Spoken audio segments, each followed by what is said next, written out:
Hello there, my name's Tim Walter. I'm a house healer and an alternative life coach. Today I just want to touch upon an issue that's been raised over the last year or so about the impact of social media upon many people's mental health. Now, we're going to have this conversation while I move my car because we're expecting snow here in the Yorkshire Dales, and if I don't move this car fairly soon, then there's going to be a chance that I won't be able to get to it tomorrow to get out over the next few days. Now, one of the points that's been raised a lot about social media is that it gives a false impression of a person's life, and that if one is feeling low and vulnerable, then one can get really depressed, frustrated, and we can really lose our perspective within that depression. You know, our thoughts get really stuck and we feel things just aren't fair, that life isn't fair, and why is this happening to me? And we just can't see a way out of our predicament. That's the nature of depression. It's a really horrible place to be. And all of this feeling, all this negativity and self-hatred and sort of self-sabotage can be compounded by the amount of exposure we get to other people who appear to have life going all their own way and it all going well for them. But of course that isn't the case. But how do we deal with it? What's a good way of dealing with it if we get stuck in that mindset?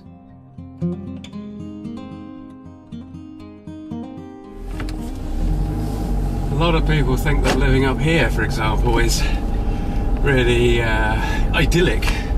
And of course, we're very lucky to live here. This is exactly what we wanted to, sort of place that we wanted to live in. But during the winter times, like now, there are things that need to be done. I need to move the car when the snow comes, because otherwise we'll never get up this particular hill to be able to get out to the shops or anything like that. Getting out of that bed is nigh on impossible once it ices over. The other thing we do, of course, around here in the winter months is for the fella that owns the sheep that graze around the house. If he can't get down to feed his sheep, then we feed them for him. So he's got 100 or so sheep that we sort of occasionally during the winter look after. Yeah, again, that may seem idyllic, but when you've got a streaming cold or the flu and you've got to get out and feed the sheep, it's just like any farmer, really. It's not an ideal situation. So what I'm getting at is, on the surface, we can get the impression from social media that there are idyllic lives out there. But actually, when you're in the idyllic life situation, it's very obvious that sometimes that isn't the case. So we've all got our pros and cons, the things that work for us, the things that don't work so well for us in our lives.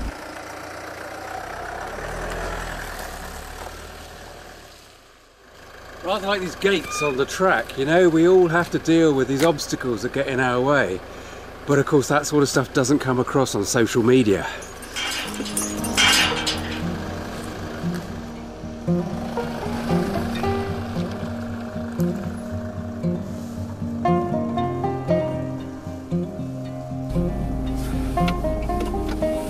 So I guess what I'm saying is there's a lot of this comparison that we do when we're looking at other people's lives on social media.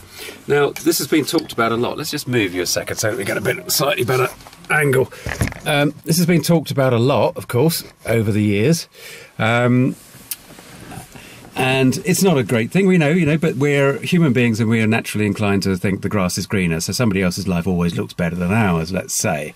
If you're feeling a particularly low, then it can make your feelings of low despondency become even more compounded, especially if things aren't going well for you. So we know there are these sort of issues, in social media. But the other thing that is more related to what we cover on this channel is about the focus of awareness, the aspect of where is our awareness when we're actually looking at a story on Instagram or what somebody else is posting on Facebook, or even here on YouTube, when somebody is talking about their life or an aspect of their life, or giving advice even.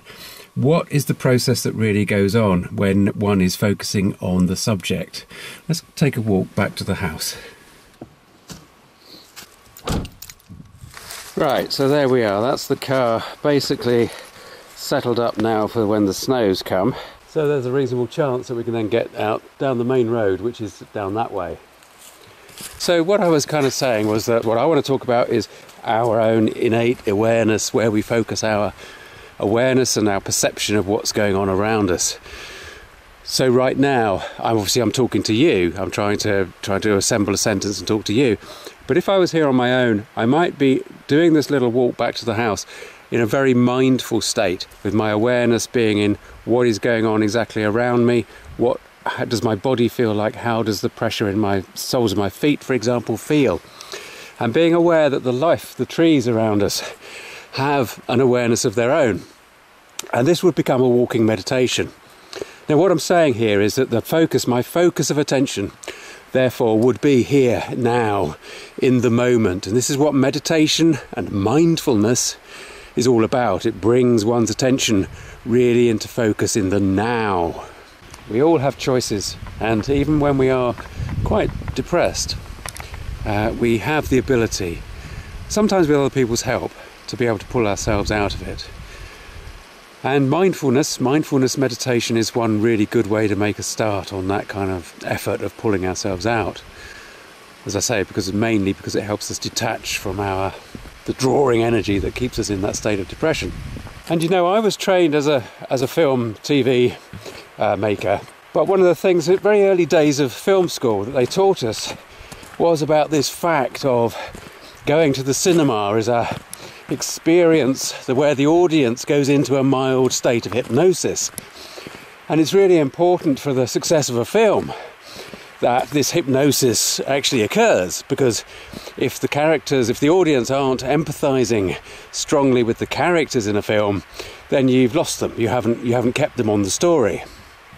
So we know that the physiology or the psychological makeup of watching media is one that enhances the general state of hypnosis, because we are on a day-to-day basis in a mild state of hypnosis, unless we are actually consciously aware of where our focus is.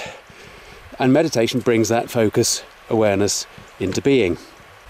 What I'm getting at is, with social media, the main problem that I see with it is getting the balance and being able to understand and detach oneself from being grabbed into the stories that one is becoming psychologically involved in. So we become involved with other people's lives, we lose ourselves in that sense, and therefore this is why we can lose, I was going to say we can lose days at a time on social media, but of course that's not true, but we can lose sense of time. And this is one of the big issues with it, that young people in particular are finding, is that it adds to their ability to procrastinate, because there's always something more interesting to look at on the phone or on the iPad or whatever. So mindfulness as a form of meditation is a brilliant solution, a brilliant way of enhancing our ability to focus in the now. And what we're trying to do with that is to balance those times when we lose ourselves, either in our own pasts, our awareness goes back to issues that happened to us in the past that we dwell on and we repeat, and why did they say that? Why did that happen? Or we look to the future, sometimes with dread. Maybe we're not looking forward to something happening, or maybe we're creating a whole story within our own minds about what might happen. Say we've got a big presentation at work and we don't want to do it, we haven't done it for a while, and what could happen if I say the wrong thing, etc, etc, etc. Our focus of awareness in all these instances is either in the past or in the future, but what we want it to do is to be in the present.